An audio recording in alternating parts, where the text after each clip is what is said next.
अगर उन्हें इस वक्त काव्य पाठ के लिए आमंत्रित ना किया जाए तो उनके साथ बिल्कुल ये एक बदसलूकी में शुमार होगा और मैं चाहता हूं कि उनका हक उनको अदा किया जाए। तो मैं नागेंद्र गुर्जर साहब से चाहता हूं कि वो आए और अपने काव्य पाठ से तमाम दर्शकों को नवाजे। मैं उनके लिए ये 4 मिसरे हाजिर करता हूं कि अर्ज किया है कि कोई हंसी मंजर आंखों से जब ओझल हो जाएगा, मुझको पागल कहने वाला खुद पागल हो जाएगा। और मत घबराए प्यासे दरिया, सूरज आने वाला है, बर्फ पहाड़ों से पिघलेगी, जल ही जल हो जाएगी। धन्यवाद हाशमी जी।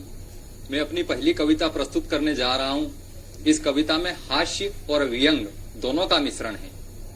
विद्यालय में आए एक योगाचार्य, विद्यालय में आए एक योगाचार्य बताने स्वास्थ्य पर योग कार्य। योगाचार्य का वजन था 1 क्विंटल 20 किलो।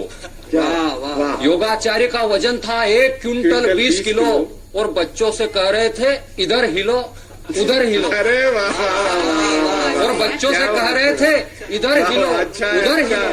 उनकी देह तनिक ना हिल रही थी, उनकी देह तनिक ना हिल रही थी।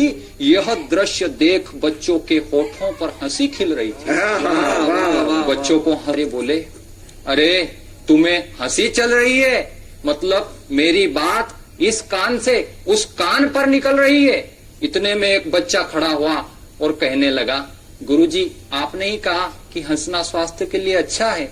तो योगाचार्य बोले, बड़े होकर हंसना, अभी तू बच्चा है, बड़े होकर हंसना, अभी तू बच्चा है। फिर योगाचार्य कहने लगे कि साइकिल चलाना स्वास्थ्य के लिए सहायक है और कम खाना पाचन क्रिया में लाभदायक है। बस इतना कहकर 20 केले खाकर कार में बैठकर चले गए और दिखावे के समक्ष वास्तविकता के सबूत, दिखावे के समक्ष दोस्तों वास्तविकता के सबूत फिर से चले गए, फिर से चले गए। क्या बात। अगली कविता में मैंने प्रकृति की पीड़ा का वर्णन किया है। जी स्वागत है। कि ये धुएं से ढका शहर, ये हवा में घुला जहर। ये धुएं से ढका शहर, ये हवा में घुला जहर।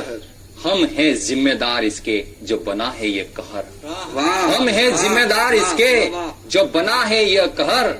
हम पेड़ लगाते नहीं, हम पेड़ लगाते नहीं और सेल्फी हरियाली में लेते हैं। प्रकृति ने सब कुछ दिया हमें, बदले में हम क्या देते हैं? प्रकृति ने सब कुछ दिया हमें, बदले में हम क्या देते हैं? तो प्रकृति का विकृत स्वरूप बदल उसे स्वाभाविक स्वरूप देना होगा। जन जागृति की करके पहल, अब सजग होकर रहना होगा। पृथ्वी को प्रदूषणों से मुक्त करो, अब हमें यह सबसे कहना होगा, अब हमें यह सबसे कहना होगा। बहुत बहुत धन्यवाद, आभार दर्शकों।